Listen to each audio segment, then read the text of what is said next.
Using binomial theorem, evaluate 96 to the power of 3, which can be written as 100 minus 4 whole cube, which in turn can be written as 100 plus minus 4 the whole cube. So ಇಲ್ಲಿ ಏನು ಮಾಡ್ತಾ ಇದ್ದೀವಿ, 96 ಕ್ಯೂಬ್ನ binomial theorem ಉಪಯೋಗಿಸ್ಕೊಂಡು ಕಂಡುಹಿಡಿಯಿರಿ ಅಂತ ಹೇಳಿ ಅದು ಪ್ರಶ್ನೆ ಅಲ್ವಾ.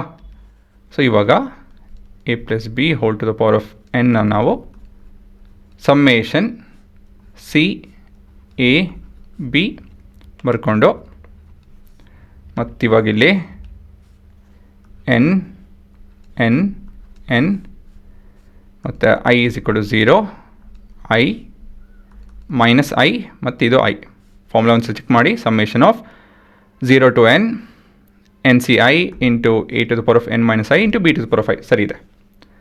ಇವಾಗ ಇಲ್ಲಿ ಎ ಏನಾಗುತ್ತೆ 100, ಬಿ ಏನಾಗುತ್ತೆ -4, ಎನ್ ಏನಾಗುತ್ತೆ -3. So simple straight forward. ಸ್ವಲ್ಪ ಸೊಲ್ಯೂಷನ್ನು ಕ್ಯಾಲ್ಕುಲೇಷನ್ ಇರ್ಬೋದೇನೋ ನೋಡೋಣ. 3C0 ಮತ್ತು ಇಲ್ಲ ಸಿಸ್ಟಮ್ಯಾಟಿಕ್ಕಾಗಿ ಬರೆಯೋಣ. 3C1 plus 3C2 plus 3C3 4 term.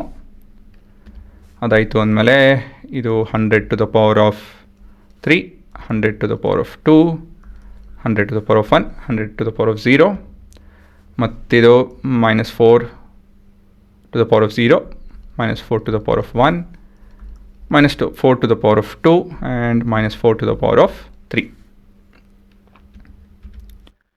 So ಇದೇನಾಗುತ್ತೆ ಹುಡುಗರ, ಇದು 1, ಇದು 1, ಇದು 3, ಇದು 3.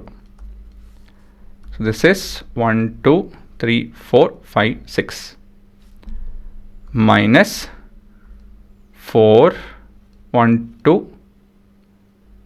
ಅಲ್ವಾ, ಮೈನಸ್ಸೇ ಬರುತ್ತೆ ಅಲ್ಲಲ್ಲ 12 ಇದು 4 ಅಲ್ಲ 12 1 2 3 4 ಕಾಮ ಹಾಕ್ಬಿಡೋಣ. ಮತ್ತಿದು ಪ್ಲಸ್ 4 4 16 16 3s, ಮತ್ತಿದು 16 ಇಂಟು 16 ಅಲ್ಲಲ್ಲ 16 16 4s. ಸೊ ಇದನ್ನು ಕ್ಯಾಲ್ಕುಲೇಟರ್ ಉಪಯೋಗಿಸಿ ನಾನು ಮಾಡಿಬಿಟ್ಟಿದ್ದೀನಿ. ಸೊ ಇದು ಉತ್ತರ ಬಂದು ಇಲ್ಲಿದೆ 884736 884736. ಸೊ ಇದೇ ನಿಮ್ಮ ಉತ್ತರ ಕಂಡ್ರು.